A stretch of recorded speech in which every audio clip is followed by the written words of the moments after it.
Apa aja sih ciri-ciri bakteri? Nah, teman-teman bisa lihat ya, di sini ada 4. Ada Microscopic yang bentuknya kecil, ada uniseluler yang tersusun hanya oleh satu sel, ada prokariotik yang tidak memiliki inti sejati, dan ada patogen sebagai organisme parasit para makhluk hidup di air. Nah, teman-teman bisa lihat ya perbedaan antara gambarnya.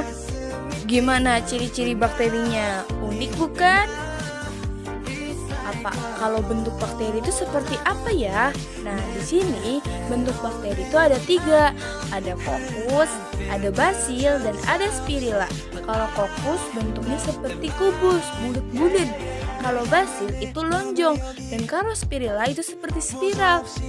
Nah, teman-teman bisa membedakan ya, bisa dilihat ya di gambarnya. Wah, ternyata unik juga ya bentuknya. Ada berbeda-beda loh. Di sini ada struktur dasar bakteri. Struktur dasar bakteri ada 5. Ada dinding sel, membran sel, dan kapsula yaitu sebagai pelindung dan pembentuk tubuh. Ada ribosom yaitu sebagai sintetis protein. Ada nukleoid yang materi genetiknya tidak tergulung. Ada plasmid sebagai inti pengatur reproduksi, dan ada sitoplasma, cairan sel yang berfungsi melindungi dan membungkus organel-organel sel. Dan ada struktur tambahannya juga loh, bisa dilihat ya teman-teman, ada flagel dan ada filifrimbari. Kalau reproduksi bakteri secara seksual itu apa aja sih? Nah, di sini ada transformasi, adalah proses perpindahan materi genetik berupa DNA ke dalam sel bakteri. DNA yang diperoleh dari lingkungan sekitar bakteri. Tahapannya teman-teman bisa lihat ya di slide. Ada transduksi dengan cara yang dibantu oleh virus phage, dan ada konjugasi yang tahap reproduksi seksual pada bakterinya yang melalui jambatan konjugasi. Nah, gimana nih reproduksi bakteri secara seksualnya? Menarik.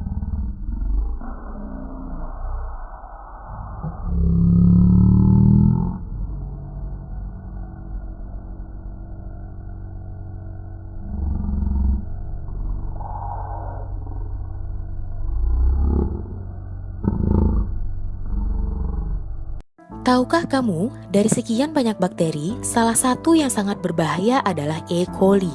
E. coli atau Escherichia coli merupakan sekelompok bakteri yang ditemukan dalam usus dan kotoran tinja manusia. E. coli merupakan penyebab dominan munculnya penyakit diare atau muntaber hingga gangguan pencernaan. Jika diare berulang, maka nutrisi si anak akan terpakai untuk pemulihan sehingga pertumbuhan anak tersebut akan terganggu atau yang sering disebut dengan stunting. Kasus diare ini pun sudah menjadi perhatian khusus di Indonesia. Kebiasaan BABS di sungai atau di tanah menjadi penyebab utama penyebaran bakteri E. coli yang ada di tinja hingga menyerang manusia. Lalu, bagaimana proses bakteri E. coli bisa masuk ke dalam tubuh manusia? Semua berawal dari air terkontaminasi E. coli yang kita konsumsi sehari-hari. Air yang diambil biasanya akan dimasak sebelum dikonsumsi. Jika air dimasak tidak sampai pada standar titik didih, maka bakteri E. coli akan tetap hidup. Yang akhirnya, tanpa kita sadari, kita meminum air yang mengandung bakteri E. coli. Bakteri E. coli juga dapat masuk ke dalam tubuh melalui kebiasaan tidak cuci tangan pakai sabun setelah dari toilet. E. coli akan terus ada di tangan dan mengontaminasi segala sesuatu yang kita sentuh. Penyebaran bakteri E. coli ini dapat diatasi dengan menghentikan kebiasaan BABS. Stop BABS dan mulai cuci tangan pakai sabun sebelum makan dan sesudah buang air besar.